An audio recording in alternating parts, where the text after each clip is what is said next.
All right, this is group 3. Our skit is on Elijah and the 450 Baal prophets, found in 1 Kings chapter 18, from verse 16 to 46. I thought you were going to need a table.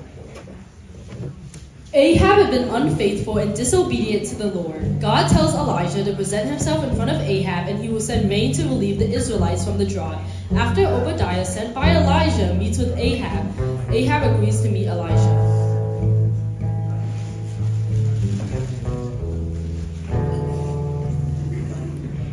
Well, isn't it the Baal? Actually, you're the Baal. You and your family have turned away from the Lord and worship Baal instead.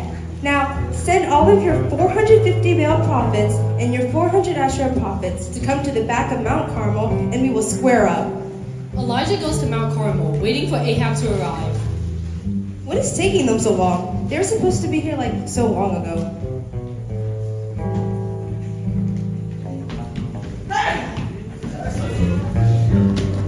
Sorry, we got lost because we thought you told us to meet on Mount Carmel, not Carmel.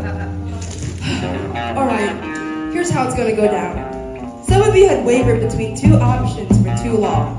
If you worship God, worship God. If you worship Baal, worship Baal. I have 2 bulls, and you're going to prepare your bull. Put it on the altar, but don't light it on fire, and I'll do the same. Call on the name of your God to bring fire to your altar, and I'll call on mine. Whoever God answers, that is God. Clock it! And so the Baal prophets each began building their altars.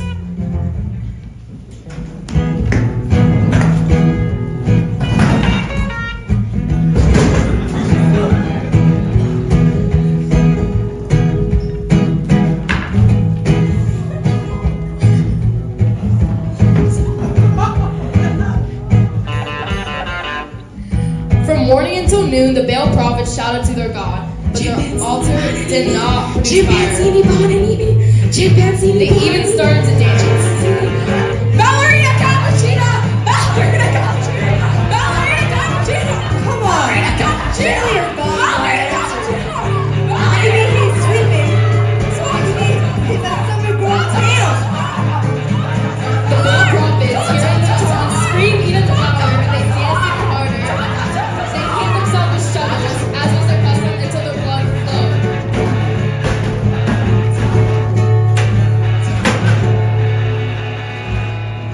Midday passed, and they continued their frantic prophesying until the time for the evening sacrifice. But there was no response, no one answered, and no one came to action.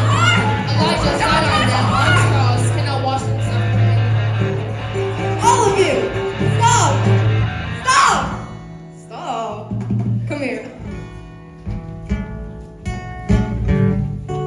Elijah rebuilt the Lord's altar and took 12 stones, one for each of the 12 tribes descended from Jacob. With the stones, he built an altar in the name of the Lord, and he dug a trench around it. He arranged the wood, cut the bull into pieces, and laid it on the wood. Then he said to them,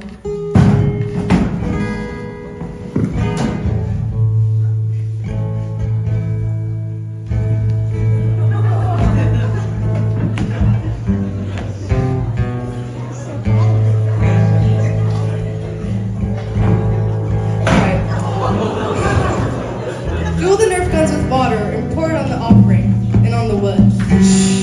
Oh, who let you? Do it again. Do it a 3rd time. At the time of sacrifice, the prophet Elijah stepped forward and prayed. Lord, the God of Abraham, Isaac, and Israel, let it be known today that you are God in Israel and that I am your servant, and have done all these things at your command. Answer me, Lord, answer me, so these people will know that you, Lord, are God, and that you are turning their hearts back again. Then the fire of the Lord fell and burned up the sacrifice, the wood, the stones, and the soil, and also licked up all the water in the trench. The Lord, surely he is God.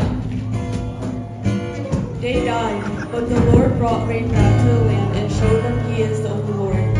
Let it be known that there is no one holy like the Lord. There is no one besides you, and there is no rock like our God. 1 Samuel chapter 2, verse 2. This is our hope and